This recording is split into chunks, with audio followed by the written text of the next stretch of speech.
Welcome to Practical Access. I am Lisa Deeker. And I'm Rebecca Hines. And Lisa, I'm so excited about today's guest. I have wanted to feature Dr. Mary Little on our podcast for a long time because I can tell you, I've known Mary a long time now, and I don't know anyone who brings the kind of energy that she does to this profession. Yeah, and you know what? We're going to deem you today, our dear friend, Dr. Mary Little, as the partnership expert. And we're going to kick it off by letting you celebrate the great award that UCF and Orange County Public Schools just got together. You want to tell our listeners a little bit about that? And then we can highlight some of the great partnership work you're doing. Just first, thank you for such kind words and for the opportunity to share with your audience and with you.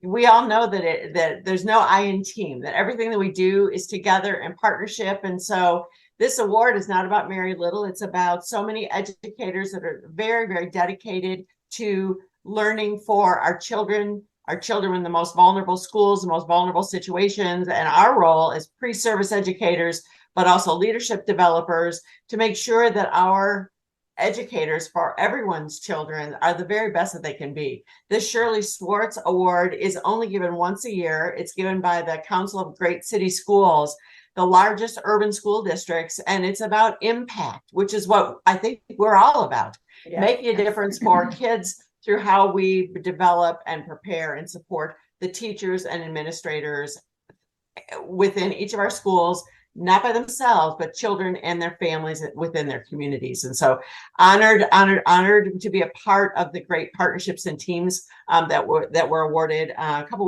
weeks ago now with this big national award.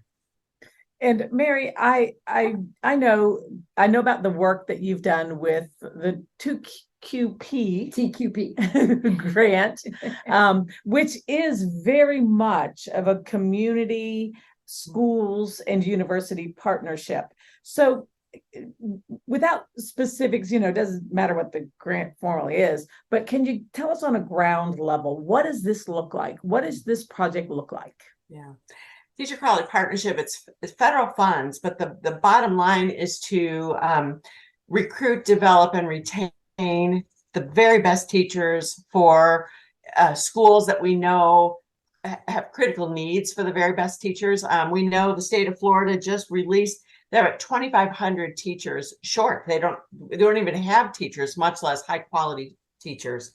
And so what this grant is about is to develop and support our teachers who often look and sound like me, which is not a good thing or bad thing. It is what it is, to work with all of our children in very, very diverse settings with very diverse needs as individual learners within communities that might be very different from a lot of what our interns have experienced in their lives as well. And so TQP very clearly works and supports the interns within communities and schools that are very different from their previous experiences as going to school themselves. And so it's working in the communities, it's working in the schools from the very start of their learning here at our university. It's through service learning, it's through clinical experiences, it's through tutoring, it's working with families, it's working at family centers, community centers within the communities.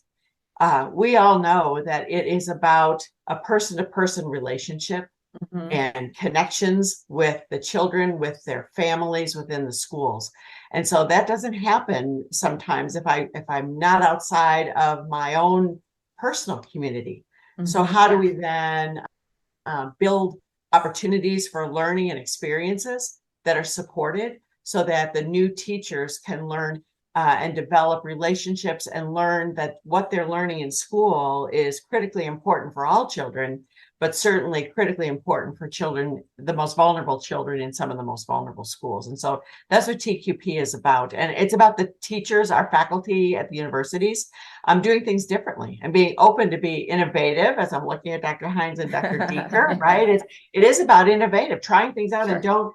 And don't tell me to not do it. Let's try it. If it's going to work for kids and families, let's try it out. Mm-hmm. Well, and one of the things that you've always done well, I mean, if you look at your, legacy time in your career, it's always been about partnering with the state or a school or a district.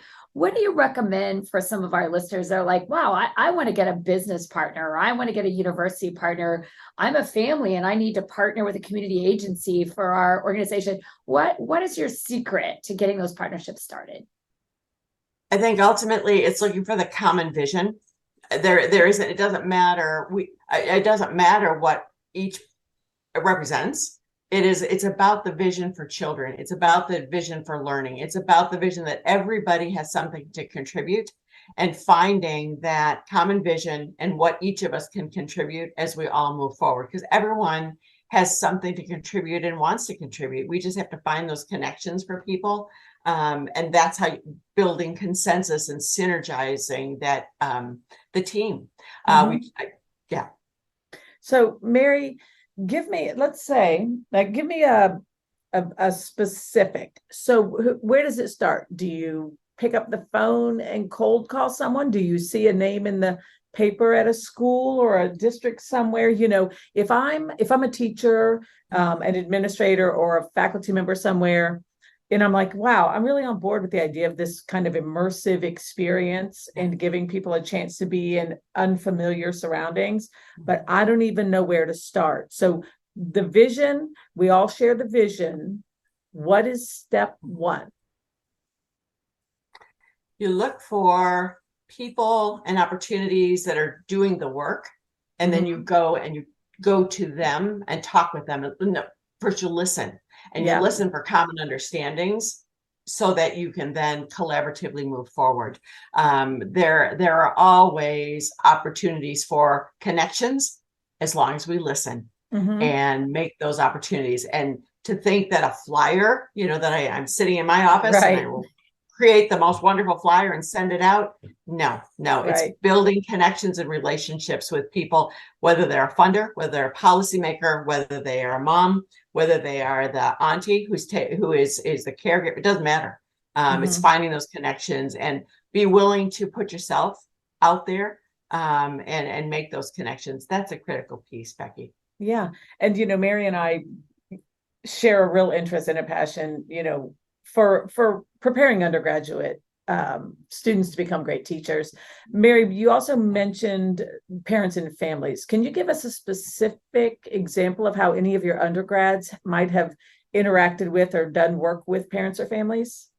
Oh, absolutely. Very early on, we provide them multiple opportunities for service learning. And, a lot of times they have in their hearts that they want to make a difference. They want to make a difference, but they don't know how to get started with that. And they're sometimes fearful because making a difference might be very different in very different situations than they've experienced so far.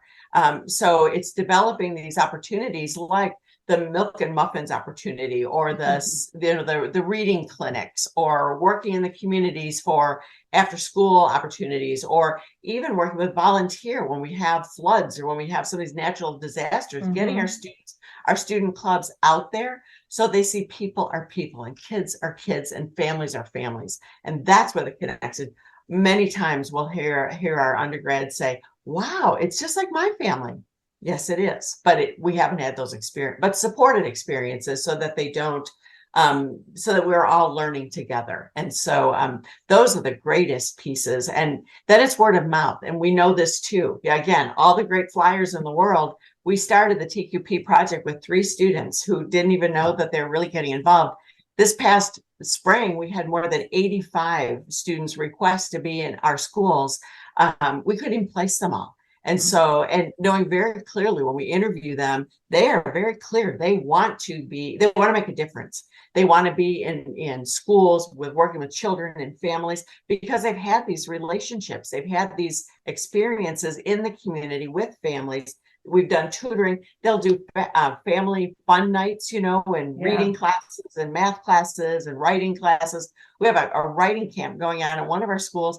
They have over 100 kids. They have the little nights from the school, and then the big nights who are scholars that are undergrads. And it brings tears to your eyes because it's about the mission, the learning, the love of education, and the connections with the people that are there. Yeah, I love it. Well, my last question for you is that I know TQP is also really helping faculty and teachers. So what is it that the faculty and the teachers, not the pre-service teachers, but the practicing teachers in those schools, the leadership and the faculty, what is it you're finding is the nugget that they're gaining from all this rich support and partnerships that you've developed? Oh, absolutely. I think education is such an isolated profession that we don't realize what I do every day as a teacher, right? I mean, and so we have the supervising teachers are bridge fellows.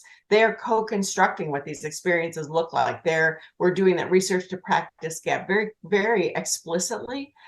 They're part of our design teams. They create some of the videos because that's where the action is in the classroom, or that's where the action is within the communities and with the after-school family nights. And so providing facilitating teachers find their voice because of all the expertise, their passion, their enthusiasm for their position. And it's a win-win for everyone, because recognizing the knowledge and skills and expertise and passion of these supervising teachers, these teacher leaders in the schools. And as we mentioned, in a lot of places, teachers don't feel respected. We'll put that out there. And so when we can collaboratively develop the passion and recognize and respect what each of us contributes, that's awesome and earth-shattering. That's a way to move us forward, I think, as a profession, to assure that we are impacting student learning for the kids in the schools, certain through the teacher candidates that we're all developing. Yeah, I love that statement, co-facilitation. So anything you want to wrap up with? No, other than to thank you for all of the work and all of the years together of trying to make a difference. Even those of us in higher ed are trying to make a difference, and Mary embodies that. So thank you, Dr. Little, Mary, our friend and colleague, for all your work in partnerships and sharing those tidbits with our audience today. If you have questions, please send us a tweet, and we will also forward it to Dr. Little if you have questions at Access Practical, or you can send us a question on our Facebook page at Practical Access. Thank you again for joining us, Mary. Thanks, Mary. Thank you so much. What an honor, and respect the work you are doing so much as well. Thank you all.